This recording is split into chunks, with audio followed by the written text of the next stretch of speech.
Hello, everyone. Welcome back to Blue Devil Beat. I'm your host, Ranjan Jindal, here joined by my co-host, Caleb Dudley. Caleb, happy Monday. How are you, man? I'm cold. Yeah. Not a winter guy. It is below freezing where we are, or around 30, low 30s where we are here in Durham. But we are joined today by two wonderful people in the studio. Back with us from last week is Abby DiSalvo, our sports editor. Welcome back to Blue Devil Beat, Abby. Thanks for having me again.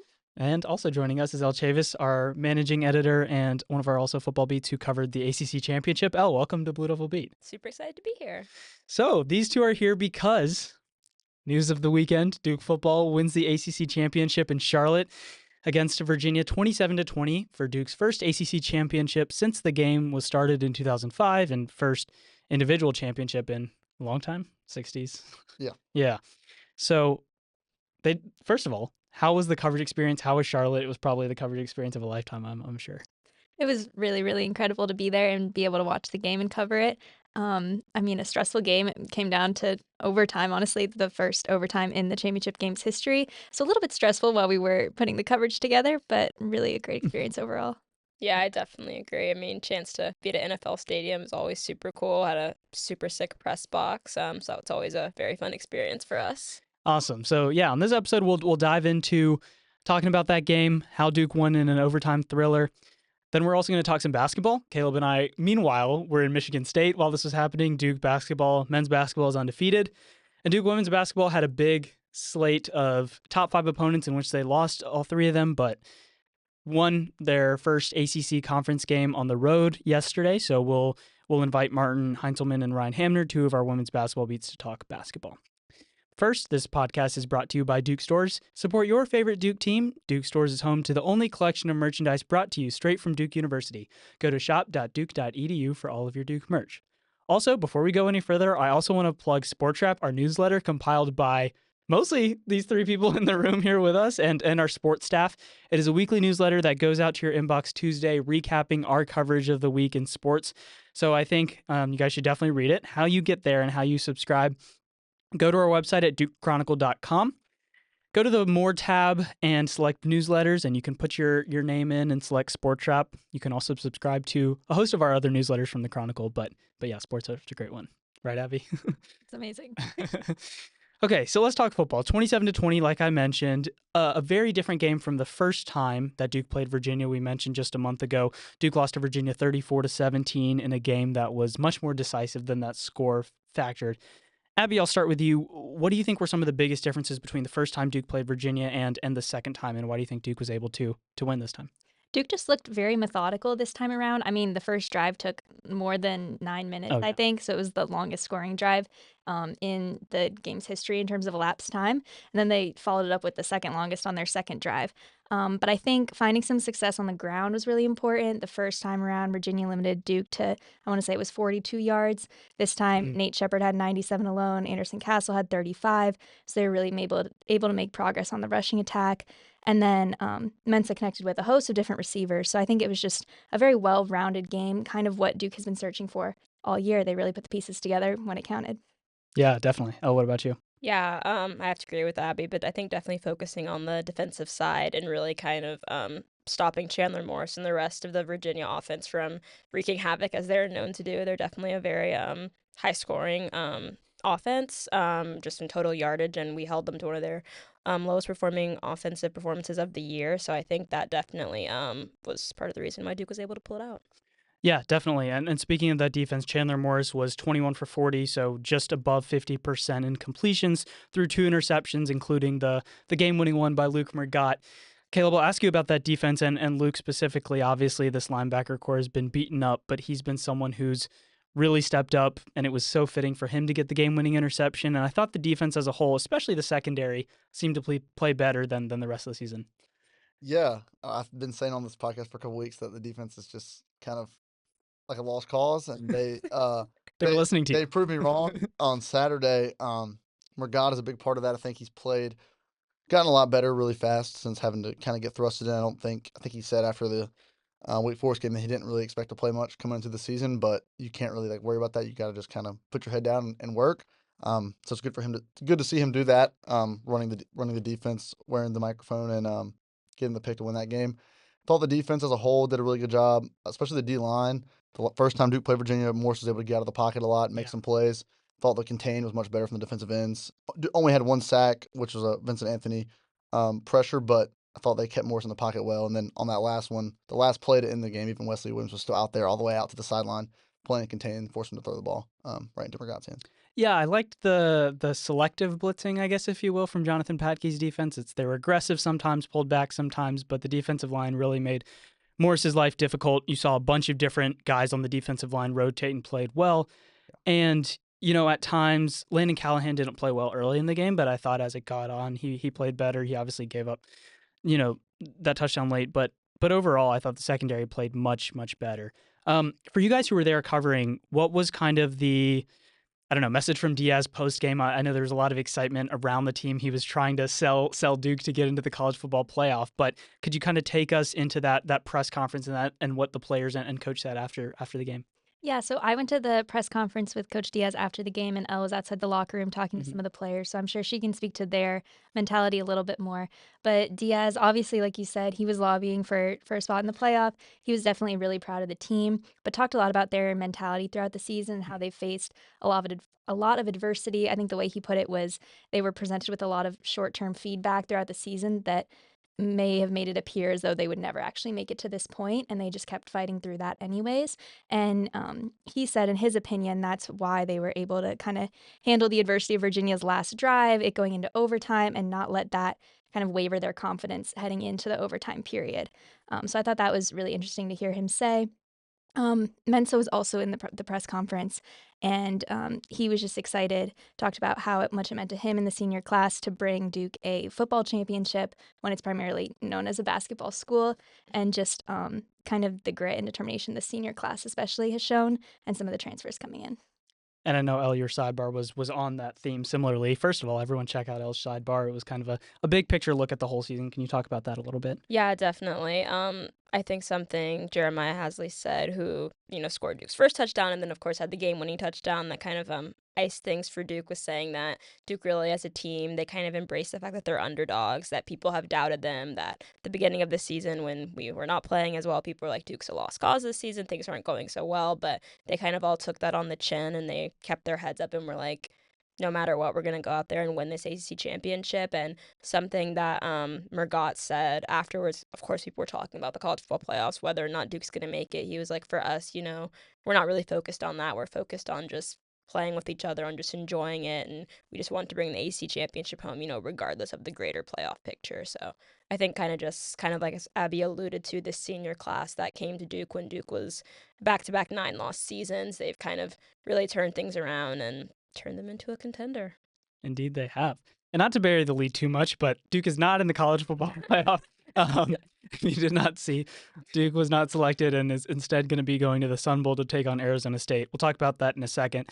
One thing on that point, you mentioned Hazley, and I forgot to mention this, but as Abby was talking about Darian Mensah and the offense, that was I think that was his worst game of the season, the first time Duke played Virginia and the offense as a whole, but he really bounced back. His completion percentage was high. He was moving around the pocket, made some really nice off-schedule plays, including that last touchdown to Hazley. Caleb, I'll ask you this. What did you see from Mensah and the offense as a whole as a bounce back in comparison to last game? Yeah, I think Abby mentioned it earlier, but having success on the ground is paramount to any good passing attack. You can't just go out there and throw it every play from day one, snap one and win a game. First time the Cavaliers did a really good job on Nate Shepard and Anderson Castle, and so them being able to sustain those drives, force Virginia to load the box up, gave Mensah a lot more options and honestly a lot more time too to just throw and find his reads. So I thought he did really well outside the one interception, which I think he just never saw the guy that cut under the route. Yeah. But I thought he played really well. I think he was 19 for 25. Didn't have to throw for a ton of yards because they ran the ball down the field controlled the clock for most of the game, which I think was probably the plan coming in. But I thought he played well. He's had a really good year and ACC Championship MVP, so credit to him. Yeah, he did. Any other thoughts on the game from you guys that you wanted to mention?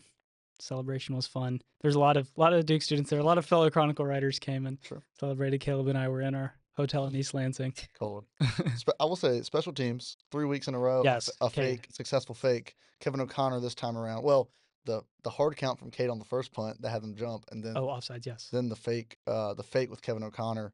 So the special teams, Gabe Infante, as much flack as he's got from the early season, some of the miscues, Duke's really been solid in that phase since. Yeah, it was good to see another team fall for the offsides and have that not be a Duke penalty for one. Yeah, the penalties, Elle, you wrote earlier in the season about Duke's penalties. I don't know how many they had against Virginia, but not against Virginia this was time. that a lot? It was Okay. a lot, but Is- know, yeah. better. Some of them were some dubious calls kind of down the stretch. Sure. Maybe a little ticky-tack reffing. I don't really know. But I think overall Duke really has progressed and looked much more disciplined as a team, and the penalties up until this game had been decreasing in Okay. fashion. So Nice. Yeah. that was a good thing. And if you guys don't know, we publish gamers as soon as the game ends. So for Abby, this must have been a crazy experience. Talk about writing this gamer when it went to overtime and having to prepare everything for that. Yeah, so I mean, Elle and I were sitting there as Virginia was making its last drive down the field. I personally was hoping that they would not score just so that my life would be a little bit easier. I had to kind of write a version of the gamer in which case Duke lost just so we would Yeah. have something ready to go. That was a little stressful. It went to overtime, which gave me a little bit more time to workshop things. Elle and Caleb were both helping me. So yeah, it's definitely a whirlwind. There's a lot going on. You got to pay attention. You got to write. But ended up working out, and it's very fun to do in retrospect. And we have a specialty print edition coming out. You want to talk about that a little bit? Yeah, so there'll be a print edition tomorrow morning that has the game coverage in it, Elle's sidebar as well, and a lot of photos from the game and from the trophy celebration on the field afterwards. It's really cool. You can pick it up on stands around campus, and then I also think there's a way to get it mailed to you via the website. Awesome. Yeah, our photog Thanks. Amy, yeah, was there at the game.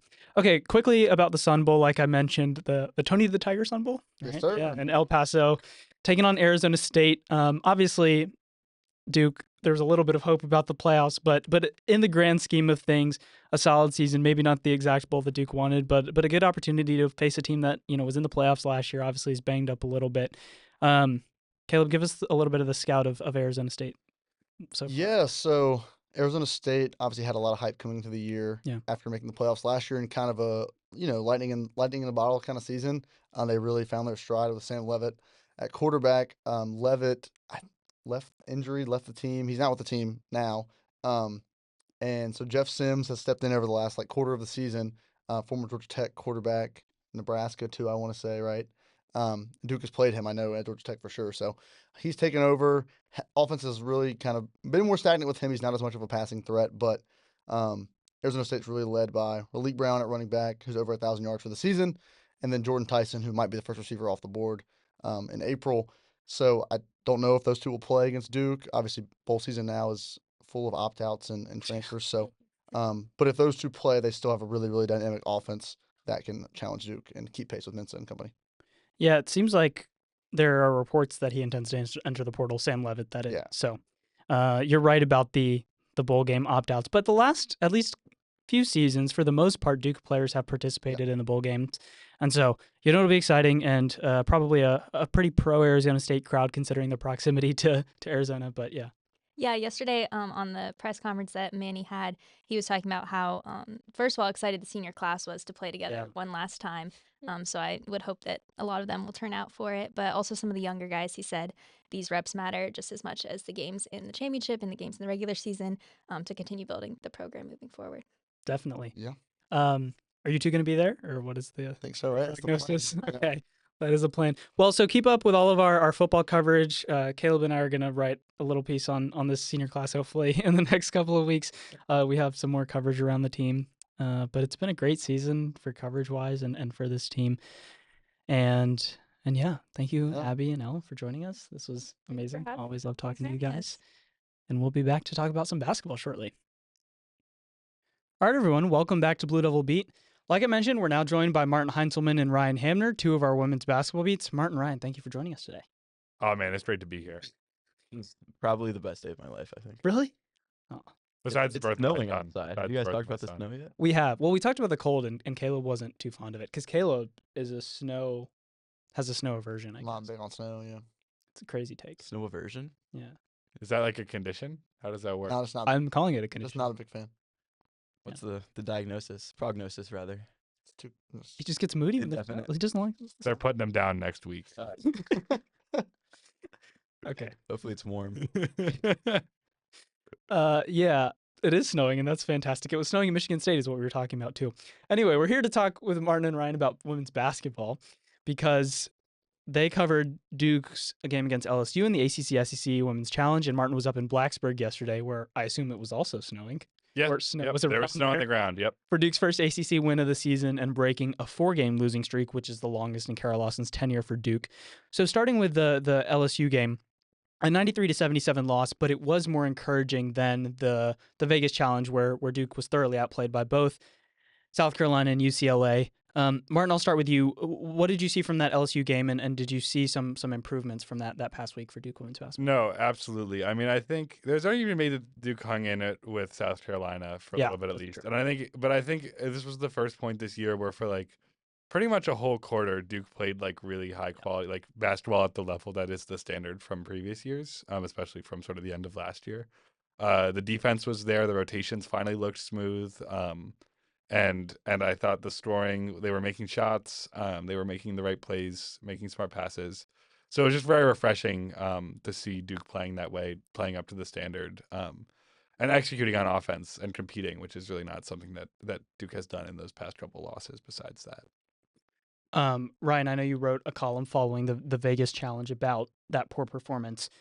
What did you see from that LSU game that kind of relates to your column and what you talked about? Yeah, I think definitely in Vegas it was clear that they are still like unable to put 4 quarters of basketball together, and that was still the case again against LSU. Yep. But I think what really hurt the team in Vegas was against South Carolina, second quarter run that the Gamecocks went on, and then UCLA started the game really hot as well, and then Duke was able to do that against LSU, starting 14-1. You know, it's kind of insane. A lot of us in the stadium were like, "What is happening right now?"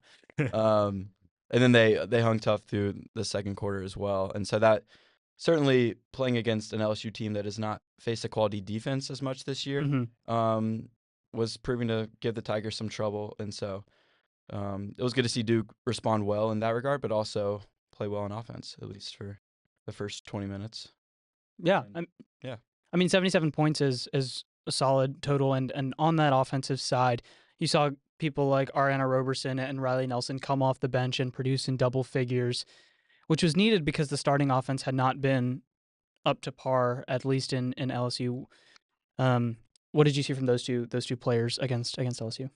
Yeah, Roberson's emerged as a really strong threat, I think, down the paint, but also offensively, she's made a lot of threes so far this year, and then Nelson as well. I think in her first full season is really coming into her own as being a strong scoring threat, both inside and outside the 3-point line. I mean, she got the start against Virginia Tech, which I'm sure we'll talk about in a second. Yeah. But, clearly, she's the offensive kind of spark that the team has needed, and she's getting just more experience with each game. That's going to make it even better for the Blue Devils. And on the defensive side, Martin, we were talking about this a little bit earlier, but LSU just made a bunch of tough shots. I mean, LSU was not missing for that second half. It felt like 60% from the field, 5 for 11 from 3. Michaela Williams and Flauja Johnson, who are incredible shooters, were playing well. Michaela especially made a bunch of tough twos. But there were some issues in transition defense at times. What did you see from the defense, and how much of it was LSU making tough shots, and how much of it do you feel was poor defensive execution from the Blue Devils? Yeah, I mean, I think a lot of it, if you watch the game, is just LSU has one of the most like absurdly like talented rosters in the country in terms of who is on that team. I think Flauja is unbelievable. You've got Malaysia Fulwiley. Grace Knox had a great game. Randomly, she's been good this year, but she was really great. She was really great against Duke. So I think there were definitely some points where it looked like Duke was tired, and there's a comment made on the fact that pretty much didn't have any guard depth. Ashlyn Jackson and Taina Mare both played 38 minutes. So I think they were getting paced in the second half. There was so much firepower coming off the bench, and Duke just couldn't take a breather at any point. And so I think some of it is some of these shots were just ridiculous. I mean, Malaysia Fulwiley was like making circus shots at the end. Flauja was playing with a vengeance. Her and Kara have a little bit of bad blood, it sounded like. So I think it's a little bit of both, but mostly I think it was LSU just like totally took over the game and how they were playing and making those shots. Caleb, from a fan's perspective, both of us were there in the stands. Anything you want to add from what they said? No, yeah, I was going to echo Morton. I think like some of the shots they were hitting just from the stands, I'm like, how are those going? I remember the one, I think it was Flauja, right at the end of the first half. She hit a long one. I heard Michaela Johnson to put LSU up, however many they ended up being up by half. And I was like, that's the momentum killer. and obviously LSU played with a lot of intensity. They always do under Coach Mulkey. So it was an entertaining game, though. I thought it was definitely the first quarter, like everyone said, was definitely interesting. Everybody was like, "What is happening?" It's 14-1 all of a sudden. Yeah. And the most important thing from that game that we have not talked about is that as part of being a fan member, Caleb Dudley was selected to name 3 tunes in the Know Your Tune contest. Do you want to talk about that a little bit? Yeah, I mean, just a big opportunity for me. Got to show my skills. Shout out the Duke Marching Band. They did a really good job. Nice, clear tunes, easy to hear in the stadium. Got the win, came out on top against no one, just against myself, but did win. Got a gift card to Mad Hatter's, which now is gone, along with the rest of my wallet, somewhere in Detroit, Michigan, after our trip to East Lansing. But hey, it was still a good time. It's on video, so if you wanna see it, just comment on this video and I'll send it to you. Yeah. Got to give the people what they want. Wait, we got a shout out as well. There was a pillow fight that occurred in the first media timeout. Elle Chavis. Elle Chavis. Yes. Who else was out there? Sophie Levinson, Alex Min, Miles Pawicki, and Alex Min, I believe, were the 4. They excelled as well in the blindfolded pillow fight. I guess, yeah. How do you excel? They excelled, I would say. They excelled. They did. There was pretty. Elle. I mean, Elle was in the middle, and they were surrounding her, and they were just. Yeah, she was fighting. And I mean, if you guys have ever seen Daredevil, that's what it felt like watching up there. They're just totally it's like they've got, Sophie Levinson has an instinct for that. Yeah. I mean, yeah, 100%. They asked me to do that, and I declined. I should have participated. I declined before I knew who was going, but I would have done it. Rungeon did participate on the 6-7 cam though at the game. Yes, yeah. I did. Everyone, that was the third quarter, so everyone got action. Yeah, really, when Duke was down 20 points and Cameron Indoor Stadium put the 6-7 cam up there because Duke had 67 points to LSU's 80 something. It was pretty awesome. Vibes were great in that building. Martin loved that especially. Oh yeah, yep. Nothing but support from me. Yeah, of course. Well, after that game, I do think the statement that Duke made, especially in that first quarter, was a necessary conference boost to say, okay, we can compete with the likes of LSU, some of the best teams in the country, because starting at number 6 or number 7, Seven. No, 7 on the women's side, 6 on the men's side. I did it, guys. Starting at number 7 on the women's side and falling out of the top 25, this was big because what it led to was a 70-54 win against Virginia Tech for the first ACC game, which, Coach Lawson has said this is a natural reset point for us because it is. Everyone is 0-0 in conference play. And I mentioned on the Blue Devil beat a couple weeks ago, there was, 2 problems I saw with this team. One was Jaden Donovan's offensive output, and 2, the fact that Skinner wasn't playing, like you mentioned. Taina Mare needed rest, and Skinner came back for this game, and Kara Lawson took Jaden Donovan out of the starting lineup, put Riley Nelson, like Ryan mentioned. Those two things seem to have really helped the offensive output. What did you see from that game total and maybe Skinner and Nelson specifically? I mean, I thought it was very much a return to the Duke brand, which is like there are going to be moments where the offense looks a little disjointed, especially in that first quarter. Duke was just like really trying to push that transition thing, which is part of the brand over the years, and just totally blowing it, just egregiously bad, just ugly turnovers, like full court heaves, all sorts of stuff. But I felt like Riley Nelson definitely made a difference on offense. It's been really, frustrating at moments this year, I imagine, where you see Jaden Donovan roll to the corner, she's open, and you pass to her, and she can't. Right, she's not an outside shooter, and so she's not going to be taking those shots. So it was nice to see Riley got a few attempts this game where like she rolls out to the corner, there's no one there.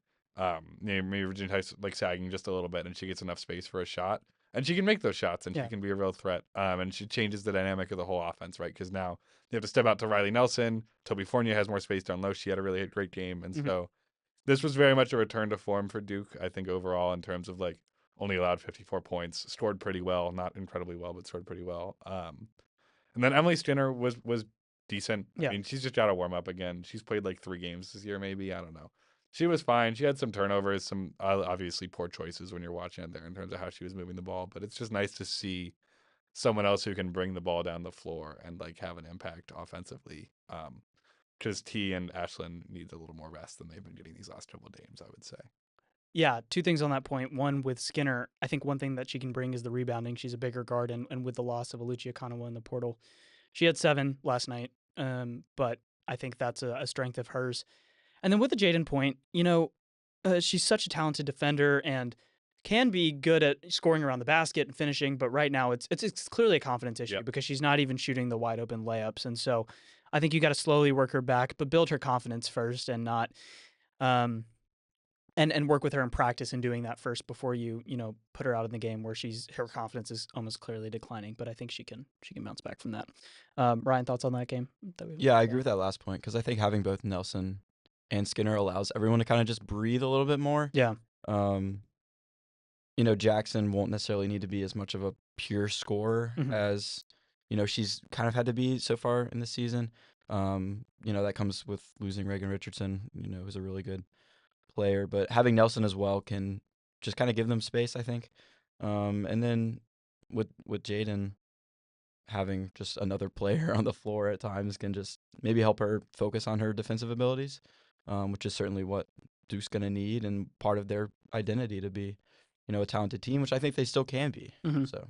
Yeah, you saw shades of that defensive identity from Duke that you've seen over the past few years, winning ugly a little bit, but this was like, okay, this is the Kara Lawson team. Absolute vintage ugly win. It was glorious. It was great to watch in person. And Duke has a much-needed week and a half, I believe, of rest before taking on South Dakota State at home, a couple non-con games before the rest of the ACC slate. So, yeah, a lot of rest.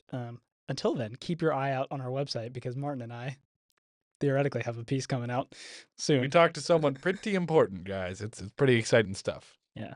The Kara Lawson profile will be out soon. Anything else about the team over the past couple games that you wanted to mention from either of you guys? I think just having such a tough schedule has been not fun for a lot of us to watch, but when it's all said and done, like it is going to be fine, I think. Yeah. It's been a little bit of a panic, but this is a team that still has the pieces that everyone thought they would at the beginning of the year and has just faced adversity, which Kara loves to preach about. At least she did against LSU. I felt like she had plenty of things to say. So if you out there have been struggling with some adversity in your life at times, look to Coach Lawson. She had some good quotes about handling hard better. She as they say. Classic. Yeah. I mean, I think. All right, we can talk a little about. I don't like to talk about inexcusable versus excusable losses. South Florida was excusable, I would argue, because that's a really good team. They put up a fight every year. Their coach just left for the Dallas Wings, which is crazy. Like this guy was a wizard. So that was excusable. West Virginia wasn't. Obviously, those 3 games, Duke's not favored against any of those 3 teams even coming into this year when they were ranked pretty highly. You can't lose to South Dakota State, which is a good team, but you can't lose to them. You certainly can't lose to Belmont. And then you need to start ACC play strong. And they'll have the opportunity to do that. They've got Syracuse and BC to warm up, and then a big ranked game against Notre Dame to start sort of. That's the game where you start proving, okay, like, yeah, maybe we do deserve to be ranked somewhere, right? Like you got to play some tough teams. But you can't lose before that. That's, like you can't lose to any of those other teams, realistically. All right, Martin said it here first. 1, 2, 3, 4. Maybe we need a 4 in a stretch. Revenge game. Important to look out way ahead of where we are right now, always in terms of games. So yeah, that's a great thing to ask Coach Lawson always. Oh yeah, she loves that forecasting. But yeah, I think Ryan, you're right. Big picture, this is not a team that you should overreact to over the past 3 seasons that Kara Lawson's been here. They've had some losses early in the season and have bounced back and have steadily improved. And I think you'll see that this year too, because there's kind of nowhere to go but up after those first 2 performances. But I think you saw the signs against Virginia Tech and against LSU. Well, thank you guys for joining us. Read all their coverage on the website. They've been busy across the board, so a lot of Martin Heintzelman and Ryan Hamner on the DukeChronicle.com. So thank you guys for joining us. Absolutely. Thanks for having us. All right, we'll be right back. Let's close things out with some men's basketball talk and a little bit of a recap of the fall semester as a whole. But over the past 2 games for men's basketball, it's been a crazy 9-day stretch. First of all, we talked about the Arkansas game. But since then, Duke hosted Florida in the ACC-SEC Challenge, and Isaiah Evans hit a 3-pointer there to win the game, 67-66 in a classic in Cameron Indoor. And then the Michigan State game, we were there in East Lansing, a 66-60 road win in a very, very impressive environment and the way that Duke was able to win. We'll talk about both of those. Let's start with Florida, and then we'll do Michigan State. Florida was kind of a tale of 2 halves there, right? Really, Duke jumped out to a 12-point lead, and then Florida just kept chipping away and took the lead there with 30 seconds left. So you were covering that game. What did you think about? I heard the environment was electric, but what did you think about the flow of that game and kind of how Duke was able to close that out at the end? Yeah, I mean, I think you hit it pretty well.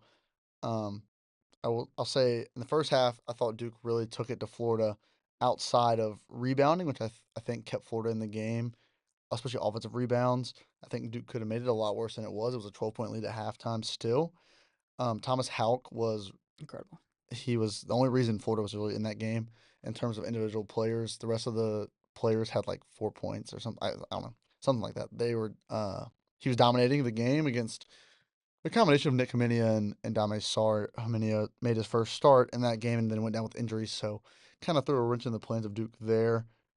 But yeah, I thought it was another game where Cam Boozer played really well against probably the best front court yet, maybe the best one he'll play the entire season. Condon, Chinyelu, and Houck, which are all spectacular. I thought he did really well. Second half, they did a little bit better job guarding him, but I mean, he had 29 points and 6 rebounds. Hit a big three to tie it up at 62 late in the game.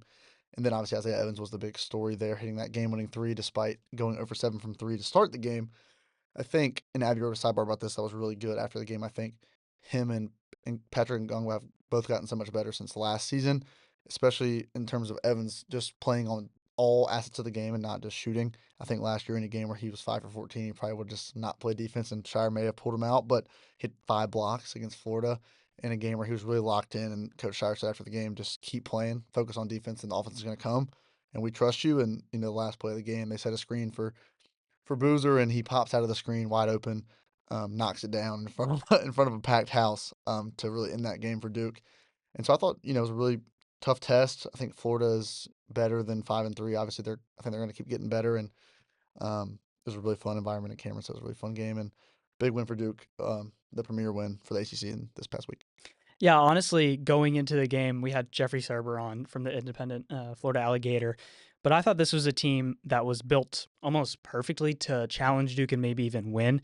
The problem was the lack of guard shooting. So I was like, if a combination of Boogie Flan, Xavier Lee, and Urban Klobuchar could hit a couple threes, then things could get interesting. And for the first half, didn't really do it, but Boogie Flan got hot there late with 3s and 2s. But you're right, the front court is just perfectly matched to beat Duke. I thought Duke was honestly in pretty big danger of losing the game. But the thing about this team is it's so interesting. I just feel so confident with them down the stretch, the way that they've been able to win ugly, win in different environments, win in different situations. The defense has stayed consistent.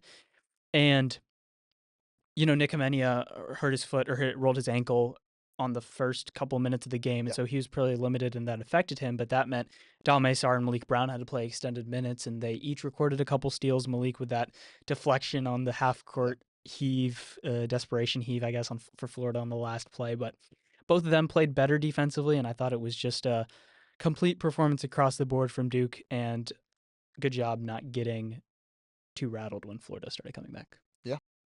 So the third of this 3-game gauntlet was a true road contest against Michigan State, arguably the hardest one of the 3 because of the environment, because of how Michigan State was playing. I mean, speak of tough front courts, they're electric with Jackson Kohler and Carson Cooper, but once again, Duke emerged unscathed with a 66-60 win.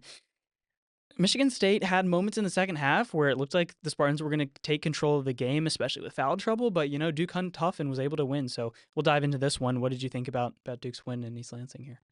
Yeah, I wrote my sidebar about defense and second half adjustments, which I think were the 2 key storylines of the game. Starting with defense, I mean, you're 10 games in at this point. You've played 4 ranked teams. Duke's defense is the real deal. They're really good. It starts down low, obviously, with Gungba Boozer and Malik Brown, who are all, good defenders, especially Gungba and Malik Brown, who I would say are, are better than Boozer and probably elite defenders. You add in Dame Sarr and Nick Hamenia, who have both been really good on the wing. Offenses, spotty at times, but defense, they've been consistent all year long. Caleb Foster has been a good on-ball defender. He's really good in this game. Jeremy Fears comes in as, one of the nation's top point guards in terms of running an offense, not necessarily being a scorer, but running an offense. He goes over 10 from the field in this game and at home, has 13 assists and 1 turnover, which is unbelievable. But over 10, and then you add in Kurt Tang and the other starting guard over 5. So over 15 from your guards isn't going to do it against a top 5 team. And Coach Izzo said that after the game. But I thought, credit to Foster and Isaiah Evans did a really good job stopping Fears. Even if he missed some shots, then he usually makes. But Duke's defense is spectacular. They're third in the country at this point now in KenPom. And then second half adjustments, first half, Cam Boozer scored 2 points. Second half, he scored 16 points. Coach Shire said after the game that was the emphasis to get him the ball, get him going. Obviously, Duke's offense plays so much better when he's, attacking downhill. We saw that in the Arkansas game, too. And so, he's second half, first 2 possessions right to him and got a bucket and then a foul. So he ended up being 7 for 13, hit a big-time 3 from way downtown NBA range to keep Duke in the game late. Coach Izzo gave him a lot of flowers at the game, just saying he's a really good player and maybe the best Coach Izzo's seen at Duke. He's been coaching against Duke for a long time, so that's saying something. But yeah, I thought, second half adjustment, the big one was the zone. About 7 minutes left. Boozer gets his 4th foul. You've got Gungbo and Malik have 3 both, and Shower goes to zone with Dame Sarr at the top, a 3-2, and it really stifles Michigan State, a team that's not a great shooting team to start with, which is why you can go to it. Kohler had been the only one really knocking down consistently threes, and then Jordan Scott off the bench hit 2 in a row that kind of prompted that zone as well. They played it the rest of the game, and it really did work, and just kind of allowed Duke to not run away, but grind out enough buckets to win that game in a really hostile and fun environment.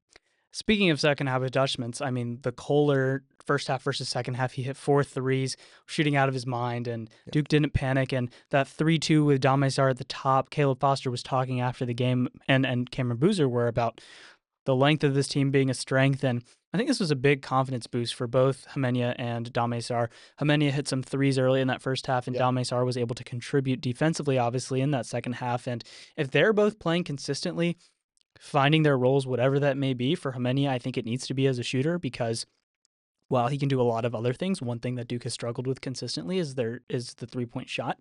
So if he can provide that, and Dame Sarr can do a little bit of steals on the defensive end, maybe get stronger and be a good slasher, but also be at least reliable 3-point shooter, doesn't need to be a sharpshooter, this team is really dangerous. And I thought both of them played extremely well. And you mentioned Caleb Foster. I mean, talk about big shots.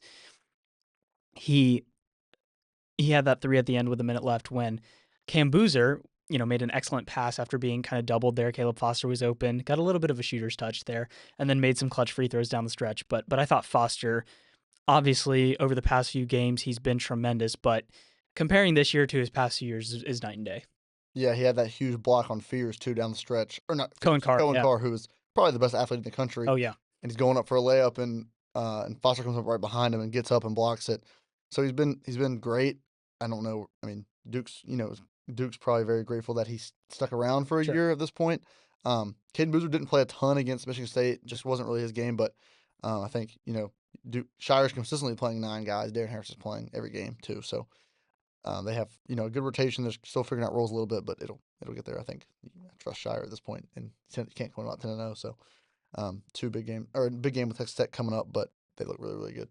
Yeah, Shire as a coach, man, he's getting the praise of everyone, as he should, because, obviously there was a little bit of hesitation with him starting early with how having to replicate and follow what Coach K did. But what Shire's done is he's crafted his own identity, and his late game coaching has been solid. At this point, he's been in so many tough games late down the stretch and with his team that you feel really confident with them in March being in this situation. Last year, early on in these early games, Duke lost those 2, Kansas and Kentucky. And I thought that would happen. I mean, how many people thought Duke would be 10-0 at this point with the youth and makeup of this team?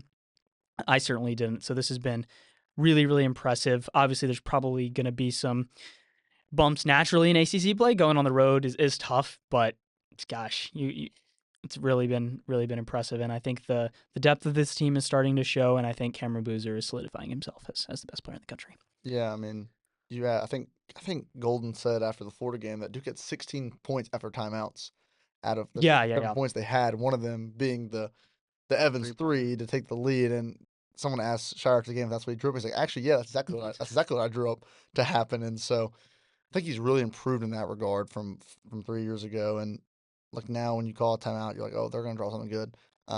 His baseline out of bounds has been really good too. There's been a lot of wide open dunks that resulted from those. And so just when you have a team as talented as Duke has the last 4 years, being able to complement them with, really good X's and O's has been huge.